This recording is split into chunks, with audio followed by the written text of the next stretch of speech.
আমার জানা মতো সম্ভবত 12 জন সাবমিট করেছিল, 3 জনেরটা গ্রহণ করেনি, আমারটা গ্রহণ করেছে এবং অন্য 9 জনটা গ্রহণ করেছে।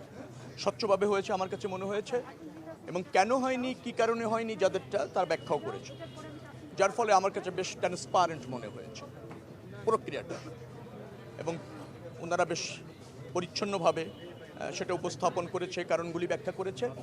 এটা আমার মানে একটা গ্রহণযোগ্য নির্বাচনের ক্ষেত্রে নির্বাচন কমিশন এবং সরকারের যে দায়বদ্ধতা রয়েছে, যে আন্তরিকতা রয়েছে, তার একটা প্রাথমিক প্রতিফলন আমি দেখতে পেয়েছি আমার অবজারভেশন।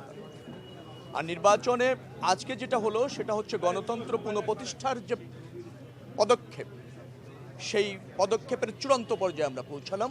অর্থাৎ নির্বাচন গ্রহণযোগ্য হবে, গ্রহণযোগ্য নির্বাচনের ভিত্তিতে জনগণ রাষ্ট্র ব্যবস্থাপনার একটি দলকে নির্বাচিত করবে এবং তাদের জনপ্রতিনিধি নির্বাচিত করবে, তার মধ্যে দিয়ে গণতন্ত্র একেবারে পুনঃপ্রতিষ্ঠিত হতে যাবে। সেই প্রক্রিয়ার মধ্যে আমরা চলে গিয়েছি। এটা জাতির জন্য অত্যন্ত সুদিন।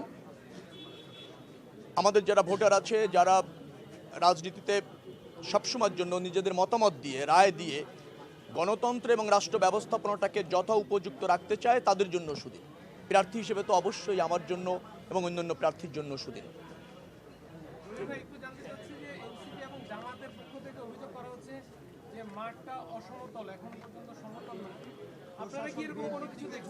না, আমি সেরকম দেখছি না।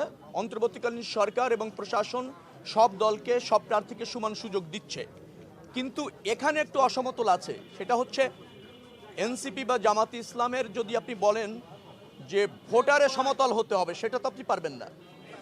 কর্মীতে সমতল হতে হবে, সেটা তো পারবেন না। তো জনপ্রিয়তা, ভোটের আধিক্য, ভোটারদের উৎসব, কর্মীদের অ্যাক্টিভিটিস, এটা তো বড় দল এগিয়ে থাকবে, এটাই ন্যায্য। কিন্তু সব রাজনৈতিক দল, সব প্রার্থী সমান সুযোগ পাচ্ছে, সে ব্যাপারে অন্তর্বর্তীকালীন সরকারও সংকল্পবদ্ধ, প্রশাসনও আপনার তাদের দায়িত্বে নিয়োজিত। এখানে কোনো বিভ্রান্তি তৈরি করার কোনো সুযোগ আছে বলে আমার কাছে এখনো মনে হয়নি। আমি এনসিপি এবং জামাতের ইসলামের প্রার্থী এবং অ্যাক্টিভিটিস যারা আছে তাদেরকে অনুরোধ করব তাদের সমর্থন বাড়াতে, অ্যাক্টিভিটিস বাড়াতে। অন্য দলের অ্যাক্টিভিটিস বেশি হলে আপনি সমান হয়ে যাবেন, সেভাবে চিন্তা করার কি সুযোগ আছে?